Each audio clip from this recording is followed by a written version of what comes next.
Alors, tu kiffes? C'est génial. Ça a l'air... c'est génial. Le mec est content, c'est génial. Non mais franchement c'est génial quoi, t'as compris?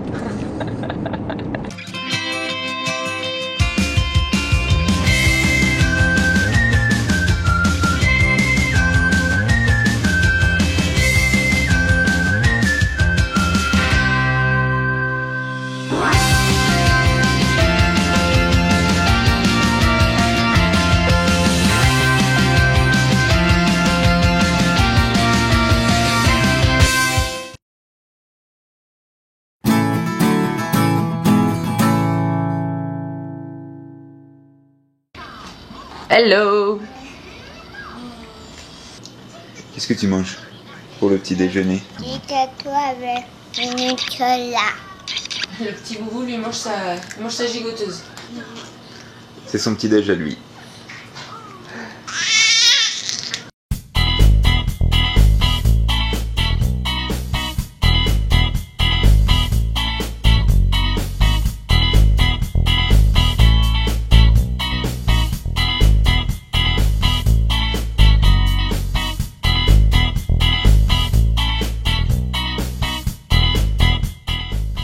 On est sur le strip. Je vais aller faire quelques courses à CVS. On trouve plein de choses, notamment des petites choses à manger, les produits de beauté, ménagers, les produits pour les bébés. Ça fait aussi pharmacie. Je vais aller acheter notre pique-nique pour ce midi. Donc voilà, je pense qu'on va trouver ce qu'il faut. Alban et Meryl sont allés faire de l'essence. Et après, on va partir pour la Valley of Fire.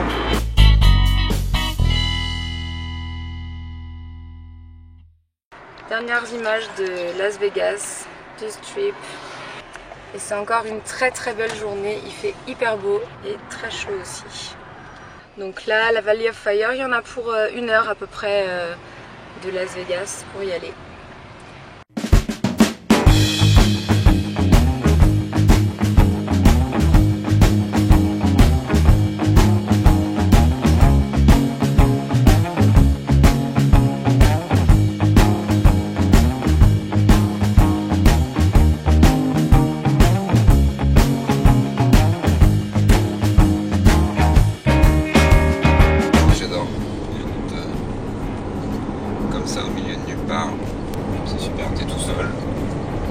Pas les routes où faut tomber en panne, c'est que du bonheur.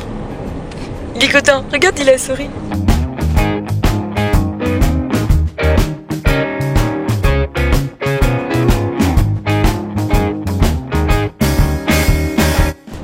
Alors on est super contents, les petits dorment. Et ça, c'est que du bonheur aussi.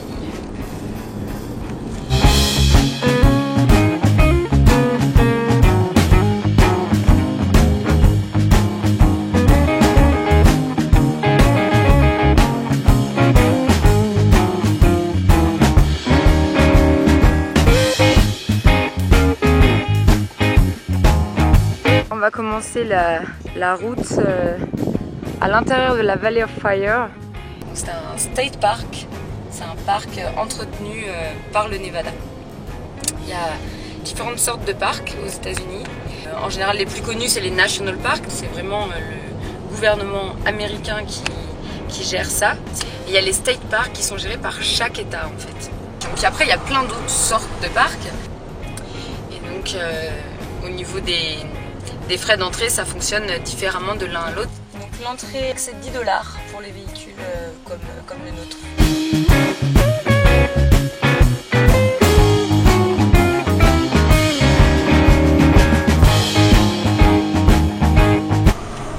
C'est magnifique là, on a une superbe vue. C'est hyper beau. C'est splendide. La roche est orangée. En plus, on a un temps magnifique. Le ciel est d'un bleu superbe, le soleil brille.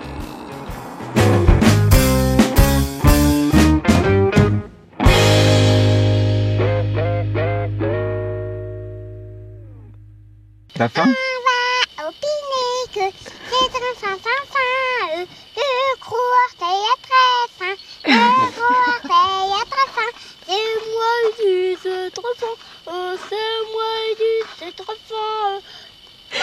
Elle a craqué la petite. Petit. Elle a complètement craqué. Ce n'est pas mon enfant. On a connu pire comme aire de pique-nique.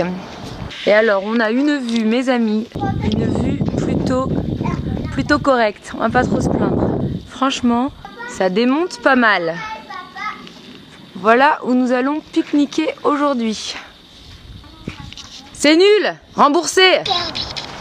Coucou Boubou! Petit Boubou, il a un cosy avec vue.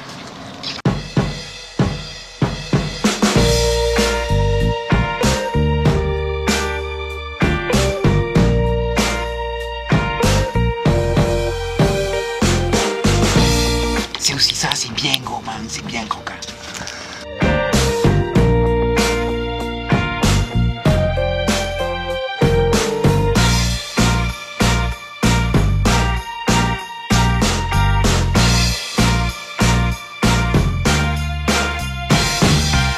Ce qui est plutôt génial dans ce state park, c'est que les chiens sont autorisés.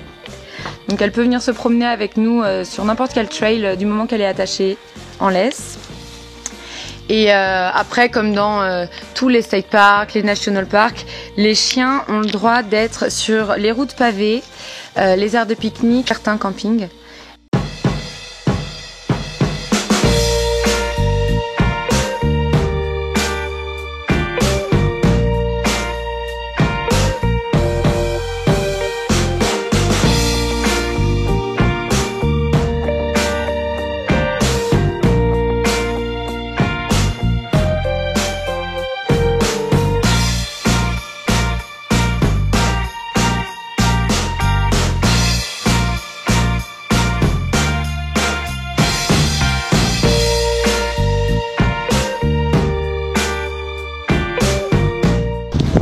Les Seven Sisters, c'est là où on a pique-niqué. Et c'était franchement magnifique.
Voilà sur la route de Bryce Canyon.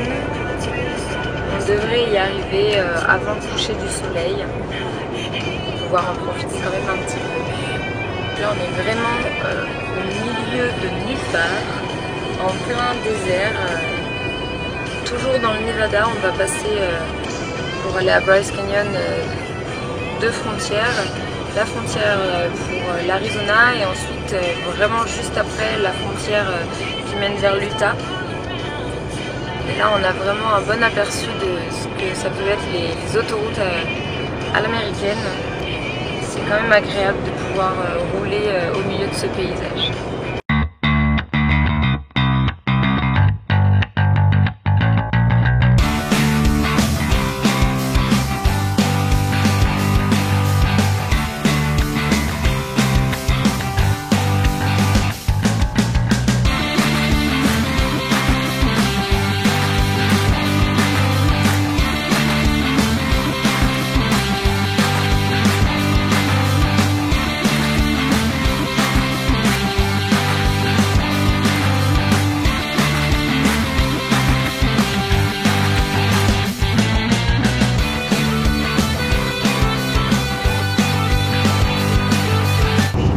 Là on est à Saint-Georges, c'est une ville qui a été fondée par les Mormons. C'est une religion aux États-Unis. Et les temples mormons sont assez particuliers au niveau de leur architecture. C'est assez joli, assez imposant.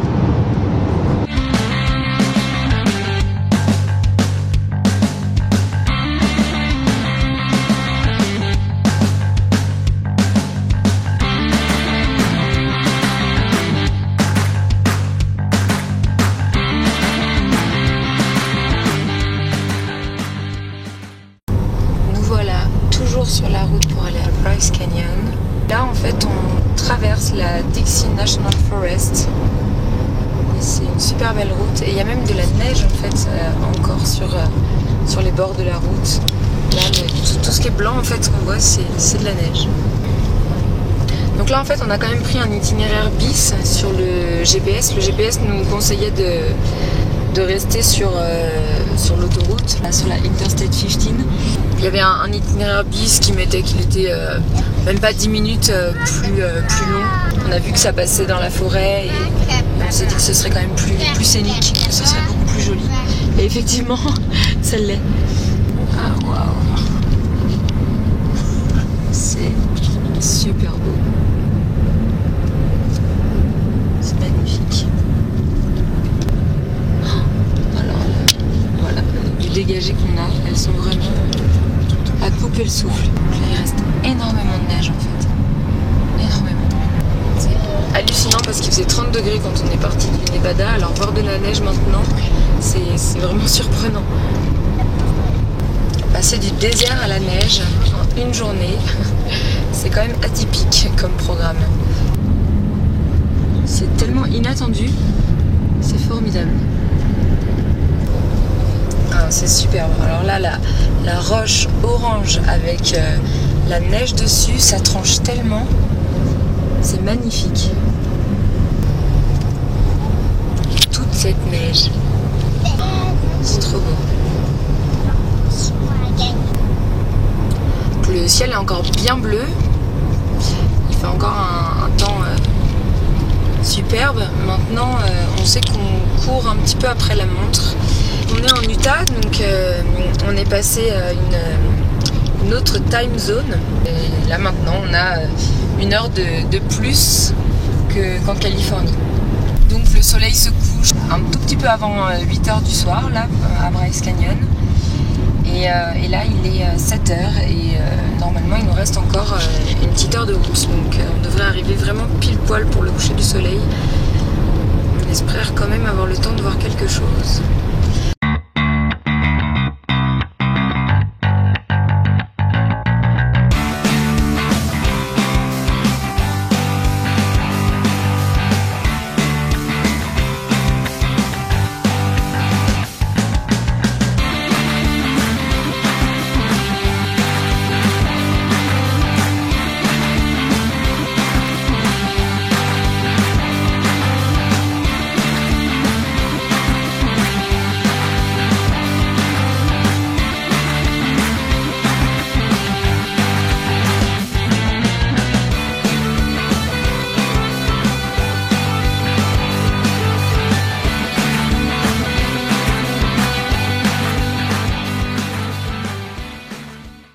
Il fait encore jour, on s'est encore très bien éclairé et du coup on peut bien en profiter. Et ça aurait été dommage de ne pas pouvoir voir ça.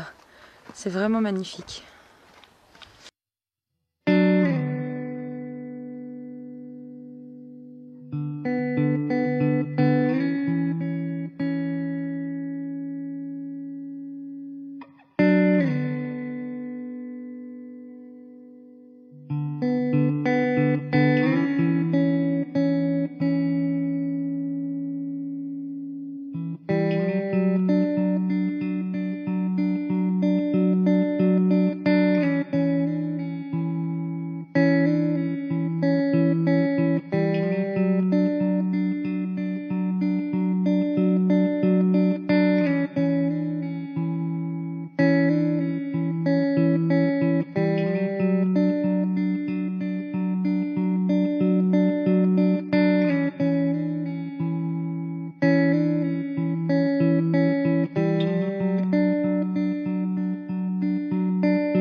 Donc là, c'est un petit chalet qui s'appelle The Lodge at Bryce Canyon.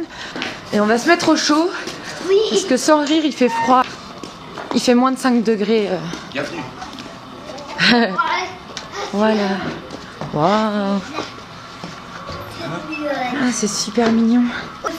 Ah, ça fait du bien. Et puis nous, on va aller manger.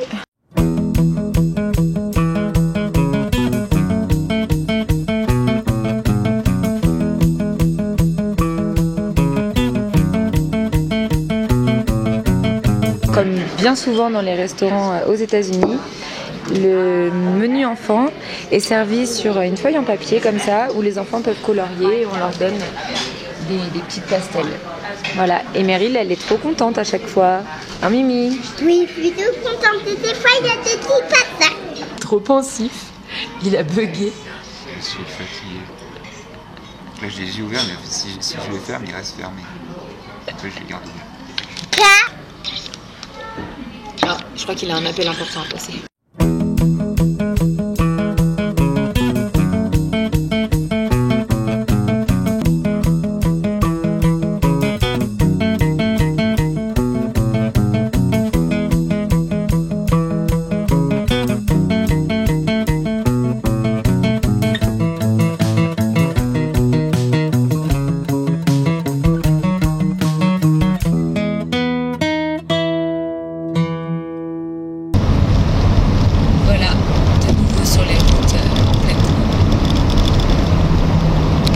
Le paysage.